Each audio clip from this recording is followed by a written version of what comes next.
We're going to get you into your second session, working with teacher candidates in their student teaching. Hello, everyone. Thanks for being here. I'm here to talk to you a little bit about your experience with a student teacher. I've had many in my years of teaching, so I'll tell you a little bit about myself and some just ways to maneuver through this full year with your teacher candidate. I just want to congratulate you. You're a model educator, and that's why you're here, and that's why you were chosen, or because you volunteered to do this and step up. This is an important role you're taking on this year. You have valuable skills to offer. You'll be a part of shaping our next generation of teachers, and I'm super passionate about that. That's really why I'm here too. It's a part of the job I love is continuing to get our young people or people changing careers to come into education. Thank you for saying yes to working with a student teacher, for stepping up to fulfill these responsibilities. We know how busy it gets during the school year, for positively impacting future educators. It's not going to be easy.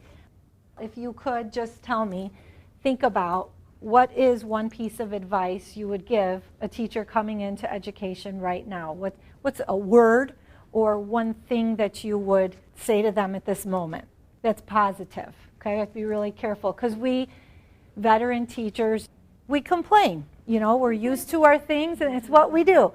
But as a new teacher and as a parent of a first-year teacher last year, it's really eye-opening to see, you know, when we get really used to our jobs, that you're remembering how influential you are and how you present yourself and the things you say are so important. I hear some great things.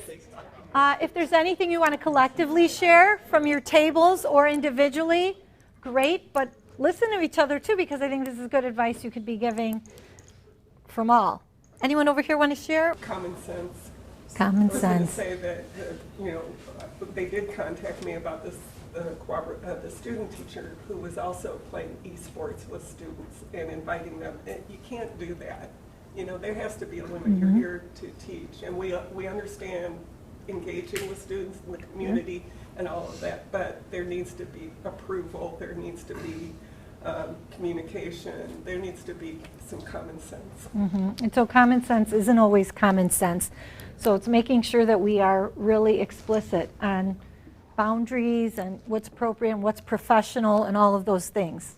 We can't even assume common sense, really. Depends on the person. Okay, thanks. Anything else at this table? How about you guys? I mean, we kind of hit some of the same themes. You know, we do a lot with building teacher identity because our teacher candidates have been students for a very, very long time, and some of our teacher candidates can flip the page to seeing themselves as the teacher very easily, and some it just takes extra time. It just does, and so say common sense is not always, like you said, common sense for them, and so to teach them how to be like Sev said, a colleague, right? How to be a professional is, unfortunately, some of the things we have to do a lot of instruction on because mm-hmm. they don't always know what that means. Yep, absolutely. Over here? The common thing we talked about was don't be afraid to ask for help. And how I have always heard it in my head is I know nothing, and you know nothing, and it's okay to ask. Like, get the help you need, and don't be afraid to learn from other people, or you don't have to reinvent the wheel. Like, if you have 2 or 3 or 10 other people, you know, or in the case of the math department of my school, 20-something other people who teach the same content or discipline, take that and make it your own, and don't think you have to do it all by yourself. Yep, great advice. Over here? One of the things I just shared with my table was from a coaching podcast I listened to yesterday. It's like I just would like to ask the question to, like, what does having you as a teacher feel like, and get them to kind of explore that a little bit, and hopefully, hopefully words such as like somewhat like accountability come into the conversation. Mm-hmm. Mm-hmm. We're going to talk about that, about reflecting with them on establishing their identity. That's a really good point. Over here, anything? Kind of touching on what you were talking about. A colleague told me that for the student teachers, every day is a job interview, which I think is a really good way for them to think about how they should conduct themselves. Yes, 100%. That's great. This is all good stuff. A little bit about myself. I teach at Lake Park High School.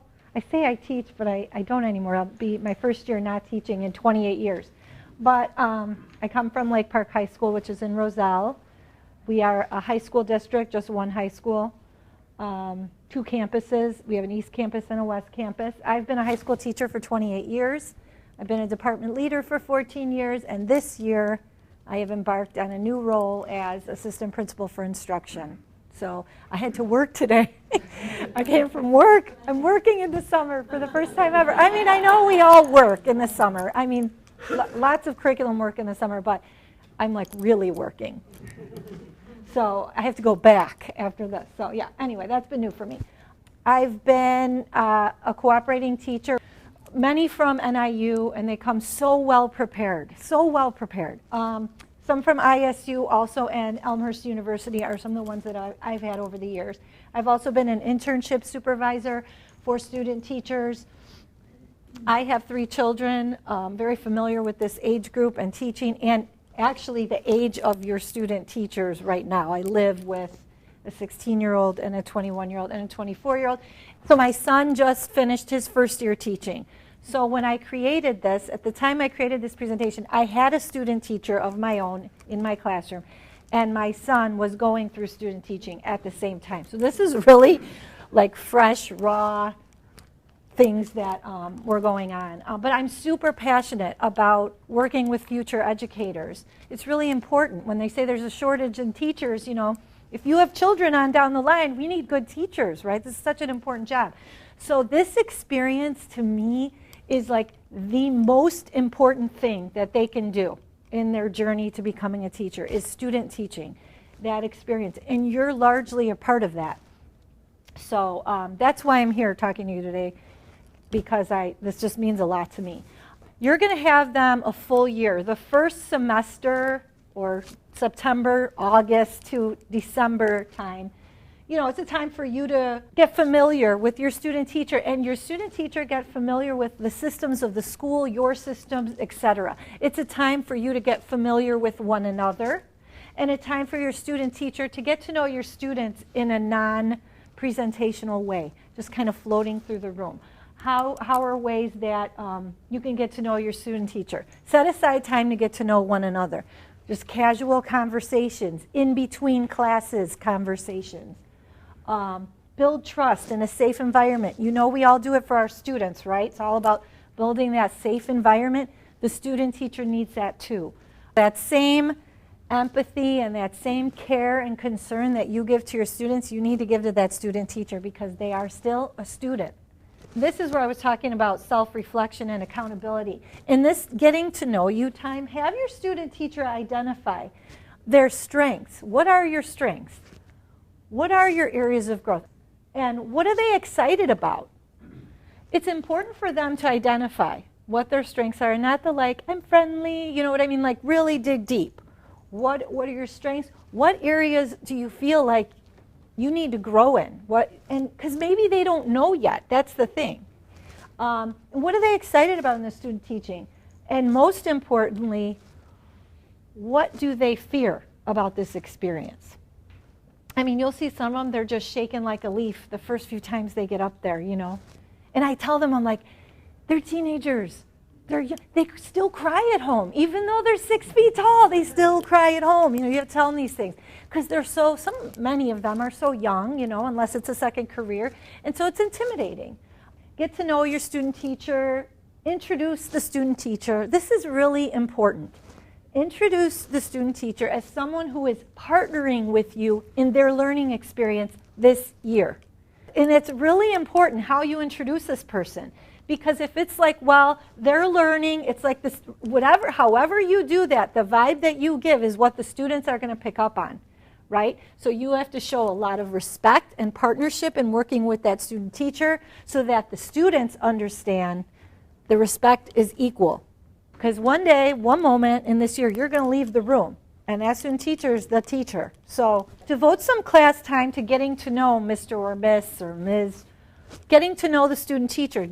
Have the students come up with questions, appropriate questions that they can ask to get to know the student. Maybe have them make a little presentation about themselves. What are their hobbies? What do they like? What are their experiences? Talk a little bit about the university. Have the students share ideas like, what was it like to be a student? Even though they're young again, like they think they have to be something up here.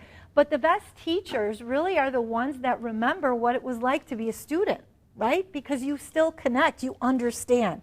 So, what do you want the student teacher to know to understand about being a student? Like, for example, when you give us time to take notes, don't talk while you're doing that, or whatever those little tips are. Have students be honest and say, we really appreciate you returning our tests back, within a day or two. Whatever it is, like, let get the student perspective. What do you appreciate that your teachers do or don't do? They don't have to give names. I really appreciate that Mr. Whatever gives us really good feedback, or that asks us how we're doing before we start class. That's really good insight for the student teacher. So spend some time on this, because they're going to be there with you observing whatever it is in the beginning, 1 or 2 days a week, I think 2 days a week. So don't just have them be the stranger in the back of the room, because you have that opportunity. Set up an observation schedule for your student teacher to observe your classes and some of your colleagues' classes. They're going to get really used to you, but maybe your colleague has a really good, maybe it's not your style, but they have a really good way of doing management or class participation or whatever it may be, and that may jive more with your student teacher.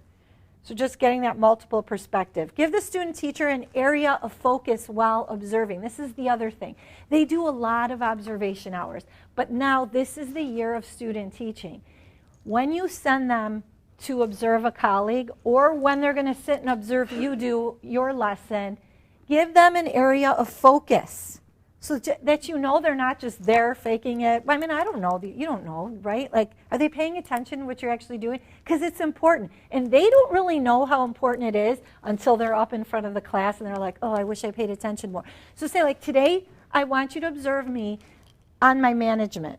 I want you to watch how I walk around the room, or I want you to watch how I engage with a student who's off task. And I want you to write down everything I do about management in this lesson, because otherwise they're just like, oh, they have no direction for what they're observing. And you know how much we do in a class period, right? So give them an area of focus. Management's a big one. Types of learning activities observed. Write down all the different things you saw me do to go over that concept. And just give them that focus. Give them one thing a day. Number of activities in a lesson. I don't know if you remember back when, I can remember this so clearly when I first started teaching, is timing. You just don't know how long things are going to take, right? And that's a huge thing for new teachers. So just ask them to tally, how many different activities did you see happen in this lesson? Just gives them a good idea. Teacher presence and teacher tone. Have them take notes on that. What does that look like? You know how some people just have a presence, they just fill a room. Or what are they doing? Are they walking around? Is it their tone of voice? Do they talk softly? Do they talk loud? Why? See, if you give them one thing to focus on, they'll really hone in on that. And that's how they learn more. Student responses. Have them count how many times students responded. Have them pay attention to me. Am I calling on just students who raise their hand? Am I calling on random students? Am I picking from popsicle sticks to call on students? Am I just waiting for volunteers? All of those things. If you force them to look at those things, it will be pointed out clearly to them all that it takes to put together one lesson. It's a lot of work, right? Because they don't necessarily know. Also, after you do your observations, after they observe a colleague or you, I know we're all really busy in the school day, but like this is a huge responsibility. So always have some time in your day, whether it's, the first 15 minutes of lunch or your plan period together or after school or before school the next day to debrief about the observations that they saw. We talked about accountability. Hold them accountable. The whole first semester is observation. So hold them accountable for learning something from that. So debrief. Student teachers should summarize what stood out to them in that observation. What key takeaways would you get from that hour? What did you learn about management from that hour? What was good and what wasn't? That's the other thing we'll talk about, your vulnerability. to your practices is really important too. What aha moments did you find? Things they want to try out. What did you see that you would be comfortable trying out? Again, they're not going to be you. They're different, right? We're all different. Somebody said in math, we all deliver the same lesson, but right, the personality and the way that we deliver it is different because we are all different. So we can't expect a student teacher to be who we are. Also, it helps them identify patterns in their lesson. Assisting in the classroom. So this again is August or September through December. Demonstrate a team approach to the students. I said, like, introduce them. This is my partner this year, right? Not this is our student teacher, they're learning. Of course, you're going to say all those things, where they're coming from, but give them the respect in front of the students so that the students respect them.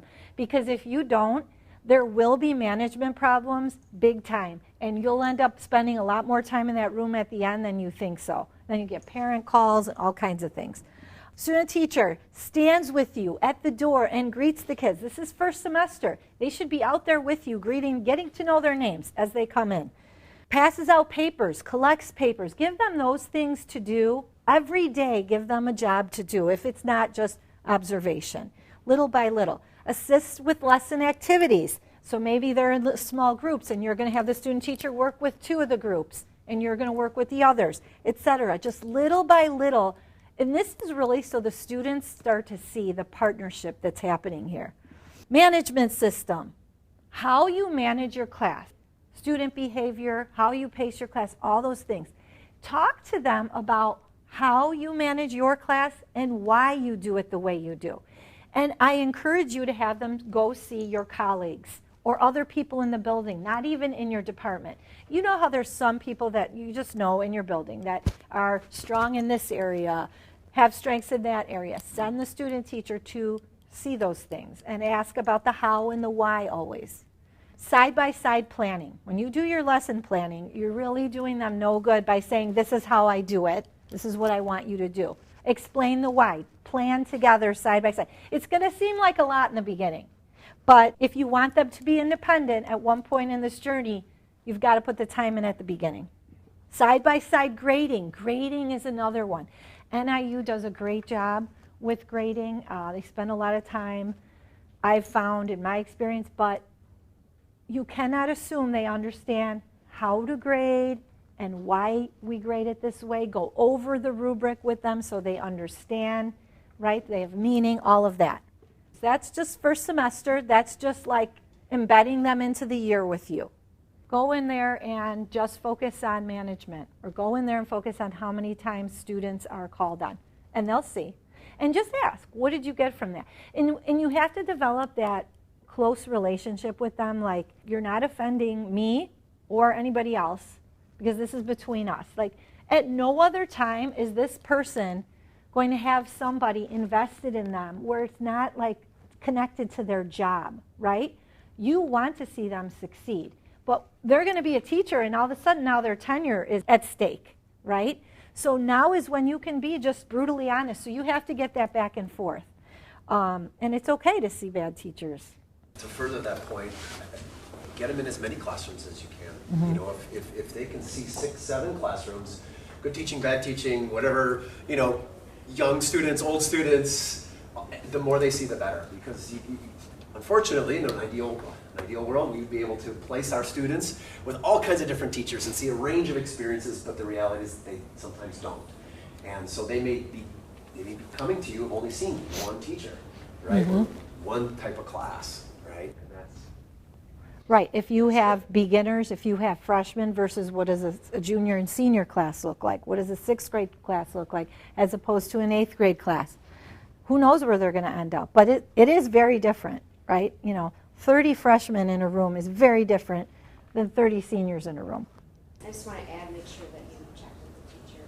That's okay. I mean, I did a schedule and checked with all the teachers and just sent her around, but I was surprised. There was a couple that said no. I was like, okay, glad I asked. Mm-hmm. Yeah. Yeah, and it's usually the ones that you want them to see that are like, sure, have them come in anytime. You know, that's always how it works. But yes, make a schedule and ask, of course, yeah. Okay, so now January comes and it's time to phase them into your classes. And they'll give you the whole like phasing in, one prep at a time, or NIU gives you all that.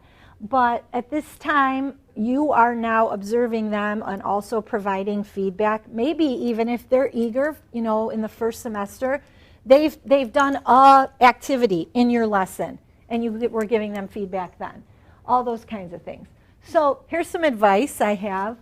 Open your heart, mind, and classroom to your student teacher. Reflect on your teaching philosophy. Like, you have time now, you know, like in the next month, right, before school starts. What is your philosophy? What are your instructional practices? Why do you do what you do? You know how with your students we have to sort of assume they know nothing when you get them. Assume they know nothing about what you're about to teach them. Assume the same for the student teacher.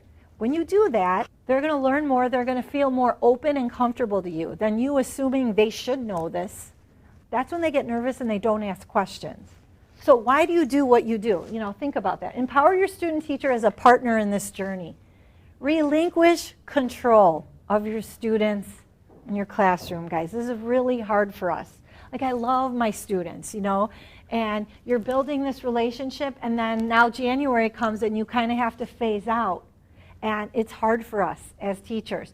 But again, this year, you are training another teacher into the world, right, of education. And so you have to relinquish some control. Encourage your student teacher to share ideas, take risks, be innovative. That means they don't always have to do the way you did it, right? Encourage them to come up with new ideas themselves. And then if it doesn't work, it's okay. They're not going to fail the class, right? The students are going to be okay. They don't have to know. And then after, debrief. But this is a big one. Let go of your ego and your students. I say this because it's hard for me. It's hard for me to. I'm like, oh my gosh, I don't want to see this happen right now. But you have to. You have to let that student teacher fly a little bit, right? And they pick up. The students will pick up on this. If you don't let them go and you don't let that teacher, if you're like on the side, like, don't worry, they'll get it eventually. I'm telling you, it's going to be more work for you when you do that. They've got to come in as an equal partner. Make your expectations very clear. Again, we were talking about some of the basics like professional presence. How about what to wear that's appropriate to school? Do not assume. What time are they supposed to be there? And when is appropriate to leave? What during the day do you expect them to do? Assume they know nothing, because they don't. What are the expectations of the school? Little things like maybe they're helping a student after school. Is it okay to be in the classroom with the student alone? Should they have the door open? All these little things that we sort of know, don't assume they know what to do. Showing up and leaving is an important one. Where to eat lunch? Who to eat lunch with? Can I talk to other teachers in the department? It's okay, you know, because some of them are nervous that they're going to offend you if they talk to another teacher in the department. So just make your expectations clear. And here they are. Here are the things. Again, you'll get this, right? What time to show up? Some of them have obligations. They'll say, I have a job. But this is your job right now, right? So I don't want to hear about your part-time job that you have to leave for, because this is your job. How do they contact you? Can they contact you by phone? Can they text you? Up to what time? Should they only email you? What is appropriate? You have to establish that. Lunch. I said that, right? Who, where, what? Do they have to eat with you? Invite them to eat with you? These things. What's appropriate in the school day? When can they wear spirit wear? Every day in your school? Maybe just Fridays? How far in advance do you want to see lesson plans? It's a big one. Are you like a day or two before? Do you want them a week before? What's reasonable?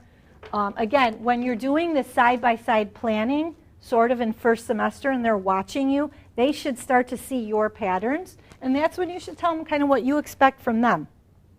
They will be really stressed out with making lesson plans. It will take them triple the time it takes you. If you remember back, because I sure do, I know it took me forever.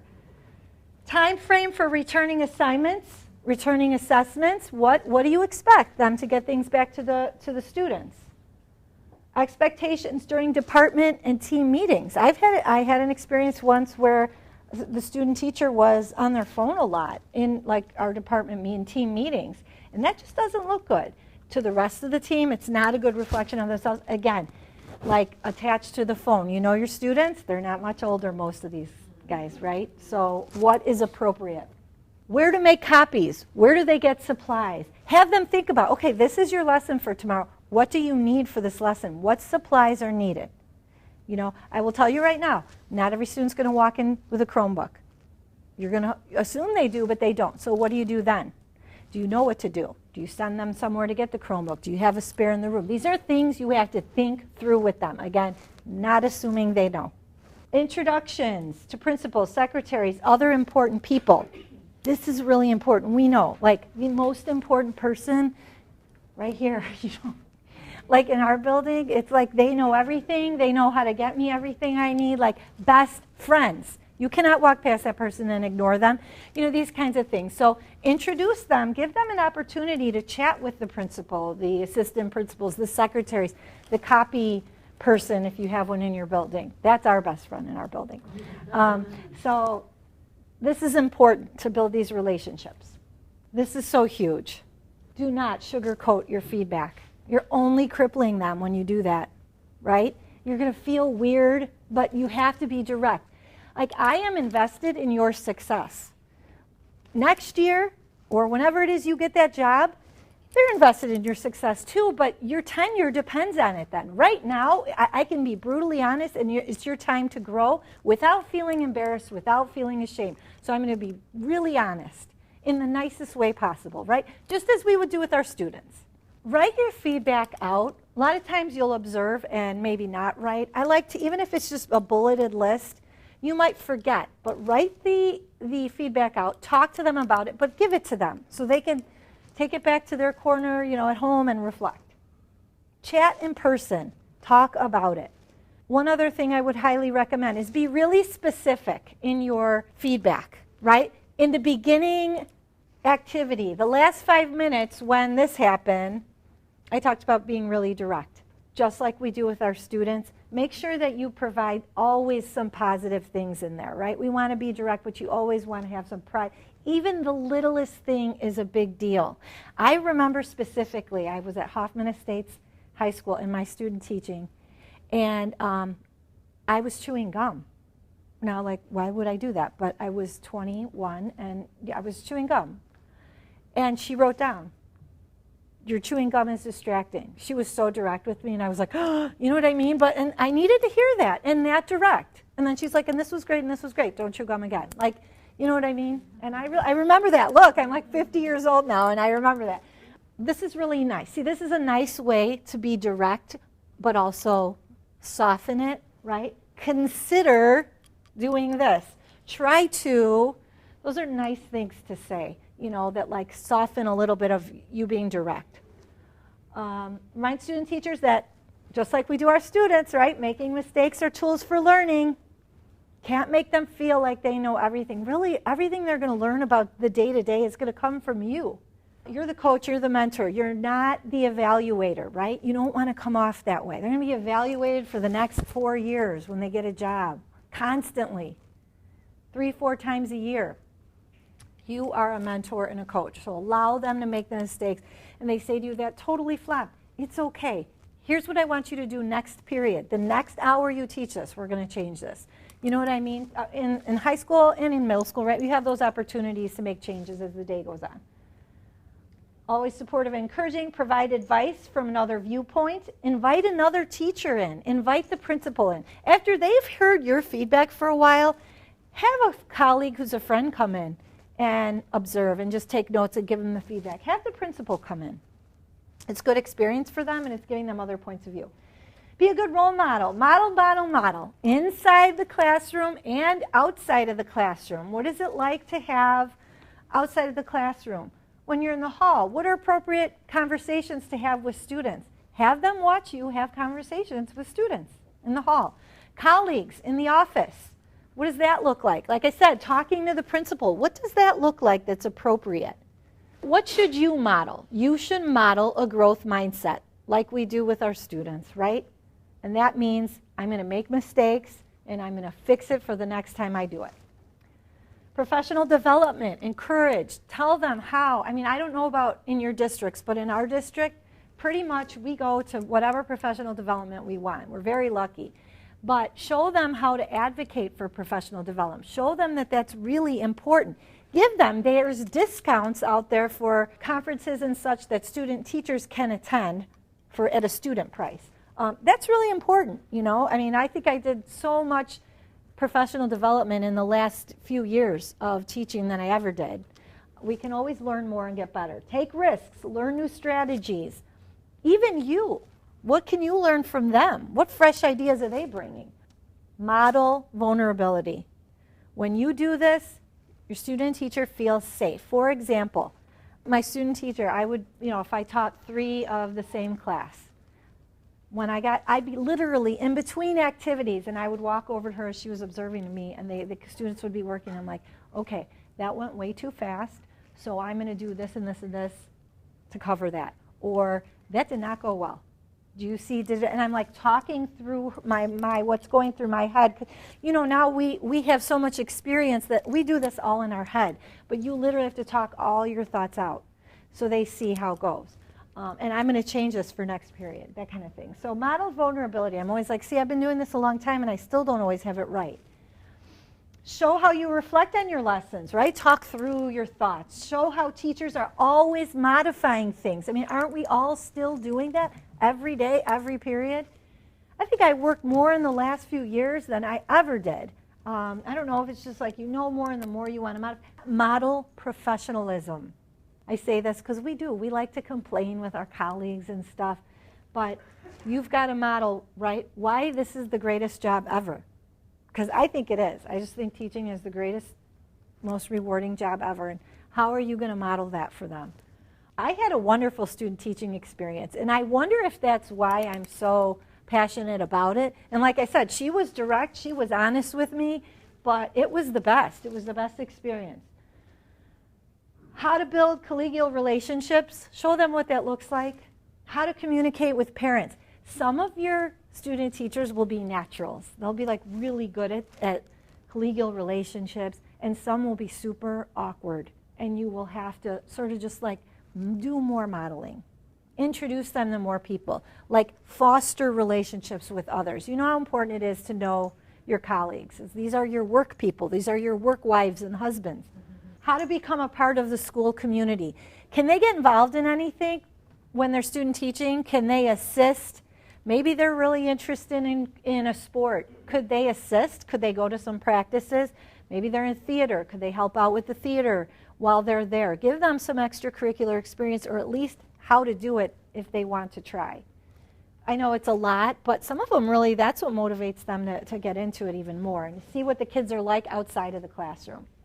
I've already said this a million times. Assume they know very little, right, about execution. Model skills, teacher tone, teacher present, management. It's kind of like if you have children, how you did it with your children is the same. Co-teaching. I would try this when you're easing them in those first few weeks in January. You're not going to give them all 5 of your classes at once. So start with things like you teach a skill or activity to a class, and then they do that same skill or activity next period. So they've watched you do it, and then they're going to do it. Start like that. Student teacher observes, then they execute. Ask questions in between that 4-minute passing period, and go on. Model preparedness. You know how important this is. When you have a really prepared lesson, it goes so well. And then, you know, there's just some days you're just not, or it's new and you're like, oh, this was a horrible day. I'm exhausted because you weren't prepared. So what does that look like to you? Preparedness. What should they be doing? Talk them through. Okay. Instead of telling them, what supplies do you think you need for this lesson? Ask them. Force them to think of how to be prepared. Delivery and tone of voice. My student teacher, she was really soft-spoken, and it was juniors and seniors, you know. She was just a few years older than them, and really, she was intimidated by them. And so I had to tell her, like, girl, you got to get out there. They don't know that you're nervous unless you show them. They don't know that the lesson's not going right unless you tell them. So really fake the confidence. Fake it. Pacing and transitions, what does that look like? Varied activities, right? You're not doing one activity the whole period. Make sure they're doing that too. So the side-by-side planning is important in the beginning. If you invest in the beginning, it will be a wonderful experience in the end. Student engagement, right? Making sure they're calling on students. They're not letting the one in the back corner or the one over here get away with not talking at all just because they're quiet. End of the day, always reflect on the day and always prepare them for the next day. What does that look like? So just in summary, guys, provide your student teacher with the same warmth and resources that you give your own student. Be open to learning with your student teacher. They have new and cool things that they've learned or want to try. Embrace the co-teaching experience. Co-teaching in the beginning, right? Create lessons together. Learn from each other. We're always learning as teachers. You want to model that. You're always learning. Some student teachers will ask a ton of questions, and some will not ask questions at all because they're too nervous. But they all need the same information. They all need it. So just assume and give them all the information. Model the idea that the journey to perfecting teaching never ends. I said in my last 5 years of teaching, we just revamped the entire curriculum. I did more work in these last 5 years of 28 years than I had ever done before. And I did it right there with my teachers as a teacher. So the hard work never ends, right? If we want to stay fresh and we want to connect with kids, you have to model that that will always be. If you coast, you know what the coasting teacher looks like, right? We should always be open to learning and growing, best serving our students. So I wish you all the best of luck. I have my email on there if you want to contact me. Any questions? Thank you for listening today. I hope you gained something, some advice for your student teachers. Thank you very much. Have you had a lot of student teachers also try to do a part-time job, and how do you approach that? I did have one. It wasn't she was like a part of the college. She was a manager of the basketball team during student teaching. And she was a wonderful student teacher, but she would say things like, I have to leave, and I'm not going to be at this, or leave early in the school day. Like, no, like, you know, it was a conflict. It was a conflict. So you just have to be upfront in the very beginning, like, I want to support you. Some kids have to work. Absolutely. But just let them, that's why I say it's important to know, I need you to be here every day until this time, so that they can make the plans that are going to tell them in the beginning when you're doing the observations. Just so you know, next semester when you're student teaching, you need to be here until this time every day. From there, they have to work it out. I mean, this is real life. What type of role do you let them play in parent-teacher conferences? Yeah. Well, at that point, they haven't really taught, right? They haven't taken over your class yet. Well, ours are in October. If you do a spring conference, they should run the spring conference. But the the fall conference, they will just have been observing. I have them just come and observe with me and listen to me have those parent conversations.